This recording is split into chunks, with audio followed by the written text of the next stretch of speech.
Yan, luto na yan siya guys. So, pahinaan lang natin yung apoy para ano siya, hindi maubos ang tubig. So, ganun lang siya.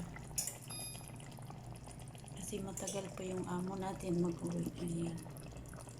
Sarap ng salona laham. So, ayan po ang hitsura ng Miss Mar. Ito siya ang aking ilagay sa rice. Ayan po siya guys, ang hitsura ng Miss Mar.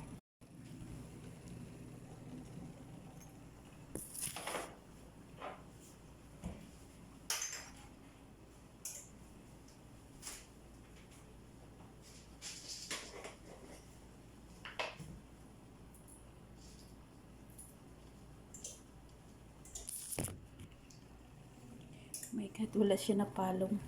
So, ito rin yung, hell. Tinatawag ito siya ng hell.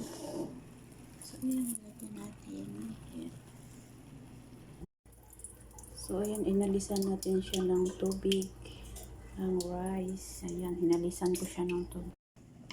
So, ayan po guys, ito yung rice natin. Ayan, pakulo-kuloin natin siya hanggang maubos ang tubig. So, kung sa tingin nyo ay, pero tama na ito na tubig guys. Kahit kulang yung tubig nyo, kailangan nyo paliitin lang ninyo ang apoy, no? Kung maliit lang ang itubig nyo, paliitin ninyo ang apoy, huwag ninyong palakasan, no? So, ito siya guys, hindi pa ito kalalagay ko lang ng rice. So, ayan, pag magkulo-kulo na siya, kasi ginamit ko itong maliit lang na jigger, kasi pag malaking jigger ang gagamitin ko, baka akala nila, sa tingin kasi ng iba na, kung malaking jigger ang lulutuan mo, tapos maliit lang pala yung niluto mo, para siyang marami, di ba? So, ang ginamit ko na jigger is maliit lang siya. Ayan siya guys, ang jigger, maliit siya. Ayan, pakuluin natin ang rice. Ayan siya ang rice. Pakulo-kuluin muna natin. Nilagyan ko siya ng mismar. Mismar yan siya guys. At saka hell. Tapos nilagyan ko siya ng asin. So, ayan po ang rice.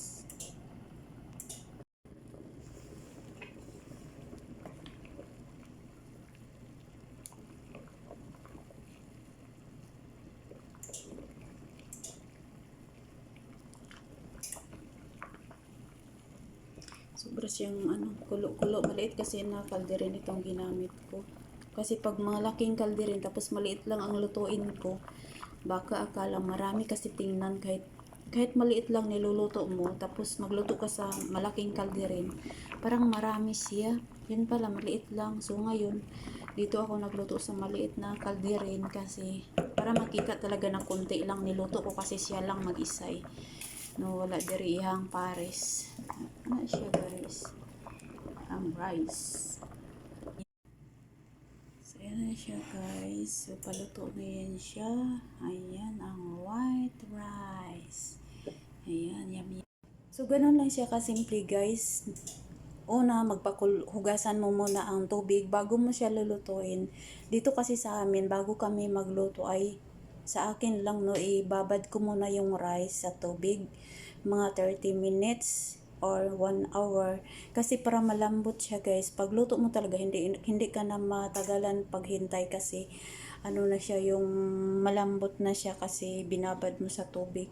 So ngayon, ayun, para maalis yung niya, water. Ayan.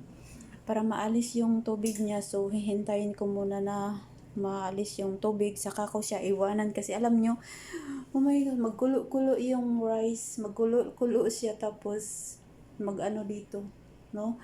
So magtigas yan yung kanyang sabaw pag mapunta dito sa baba. So ngayon, ito naman yung ating ulam. Ayan, masarap. So, ay, mainit. So, yun siya guys. So, madali lang siya, no? Yung karne, kung magluto kayo, dito kasi sa amin, ginigisa muna namin ang karne, yung matchbus namin. Pero sa dati ko rin yung amo, ilagay mo lang yan sa jigger or kalderin, panglagyan mo siya ng mga ingredients at saka yung karne, tapos ipakulo mo na yun siya hanggang sa maluto. no? Pag maluto na yung karne, aalisin mo yung karne, ilagay mo sa oven or iprito mo, pwede rin. So, mas maganda ilagay sa oven, no?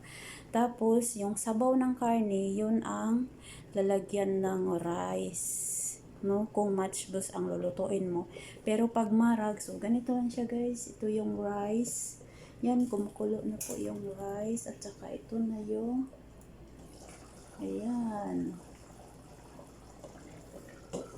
Yan ay salona. Tinatawag siya na salona in English. Marag laham sa Arabic.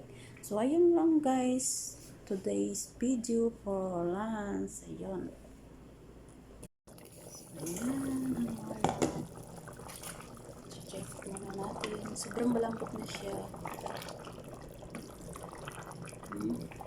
Ayan. Marag. Malambot na niya guys.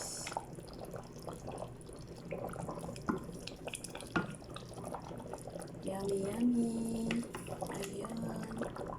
Lagyan ko lang siya ng dahon kasi para maganda rin siya tingnan. Diba?